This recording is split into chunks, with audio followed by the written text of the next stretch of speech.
Have you or your business returned to your pre-COVID cash flow figures? Even if you're restricted with the number of customers or clients you can service, I'm going to give you 3 ways to do that. Hello, happy Tuesday. This is Darren Roberts, Master Trainer at Impact Training Corporation and the Abundance Accelerant. Welcome to the Tuesday Tickle and Tick, show number 60. Today, increase cash flow, increase peace of mind.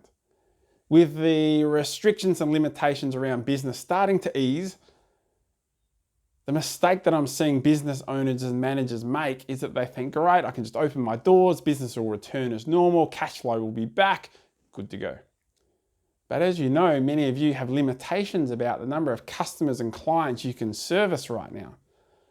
And certainly those that don't have those limitations, what we're seeing, and particularly internationally, is that only 30 to 40% of traditional customers are returning in that early stage of reopening. The rest are going, well, hang on, let me just make sure that it's confident and comfortable to return and it's going to be safe.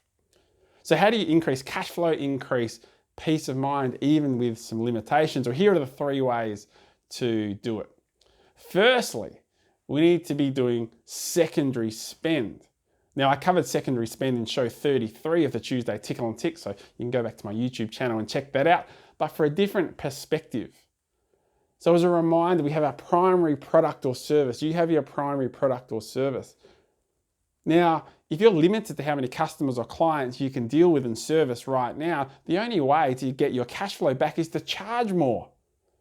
But if you're not going to create greater value, you're not necessarily going to be able to charge more. You can if you can create that extra value. So what we need to introduce into your business is secondary spend. So you have your primary product or service and then a secondary income source, or an increase in the yield. So the way to do that is to think, what else does my clients or customers go and use, buy to make the most of my primary product or service? And then what I want you to do is to package that all together. Go and find what else do they use that will make the most of your product or service. And I want you to package that for a secondary spend opportunity. What the research shows is that if your clients and customers spend more money, then it increases experiences for them, it increases income for you, and it actually increases retention because it increases value. So we know that potentially your clients and customers might be a bit cash struck at the moment if they've lost their job or reduced their income. But if we can create extra value and make life easier for them, they'll see value in that and they'll be willing to pay that extra amount because they get that increased value. Just like when we used to be able to travel internationally, we get off the plane, we bought our airline ticket, which is the primary product, but then we go through duty free and we spend up in most cases. Now you don't see people walking out of duty free going, oh damn, I got ripped off, I only wanted to buy the airline ticket. They come out celebrating, going, look at all this great stuff I got.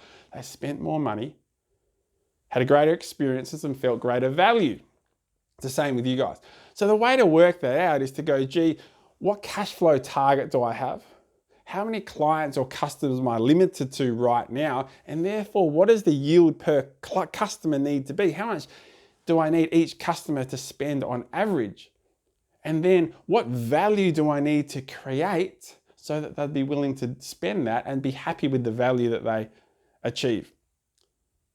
So have a think about what other products or services do your clients or customers use when they use your primary product, and how can you do that and package that together so it's easier and cheaper than if they went and bought these extra things via retail.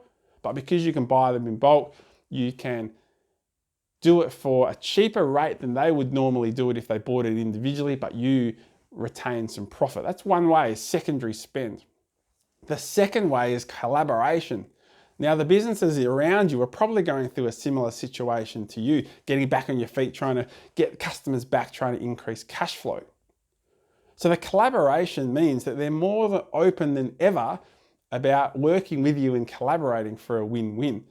So again, think about who else sells to your clients or customers that is not in competition with you. And then go out and have a conversation with them and build a win-win scenario so that when your customers come back or new clients or customers come on board, then you can offer them all these other great value and services. It might be at the local cafe or restaurant or physio or chiropractor or hairdresser or whatever the case might be. So you can increase that value. Now it's great for your customers coming back where you can give them a welcome gift. Hey, thank you for your patience through COVID and for helping us reopen and sticking by us. Here is a thank you gift. And that has benefits, discounts, value adds, opportunities for all the local businesses. And again, the local businesses are doing that with their customers for you as well. Now, of course, you can take this a step further and create actual partnerships where business A gets a new client and business B gets a lead. Business B gets a new client, business A gets a lead. So we're thinking, who else sells to your clients that isn't in competition with you that you can collaborate for a win-win? Now remember, the third thing is that only 30 to 40% of customers worldwide are returning on the first phase reductions. So therefore, the third part is to think, let's get into marketing and new business mode. Yes, of course, priority is reopening and all the operational issues that are around that. And everyone's number one role is to be a cleaner right now and to make sure your customers and clients know that you're clean, you're safe. But now you need to be thinking, all right, let's go out there, let's get on the front foot, let's get our marketing together, let's get out there and create new business. So the three ways to increase your yield and increase your peace of mind, increase your cash flow, even if you're restricted with numbers, is to have secondary spend opportunity to increase your yield and cash flow, to do collaborations with local businesses to create extra value and cross promotion and partnerships ideally. And the third step is let's get into new business mode.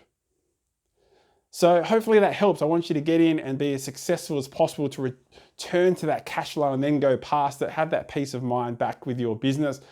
I'm also happy to give you some extra help. So if you have some questions around that, I'll put a link to a sales growth plan in the comments below. It takes about 90 seconds for you to complete about some goals in your business. And if you'd like to talk further, I'm happy to give you some tips and we can put a bit of a 90-day game plan. So well done for you that have looked after your customers through COVID. Now is the time where you can get them back and start to have that business as normal. But please don't fall into the trap of thinking just open the doors and it'll return. Let's take those extra steps to make sure you can increase your cash flow, increase your peace of mind. You guys have a great Tuesday. We'll see you next time for the Tuesday Tickle and Tick. Bye for now.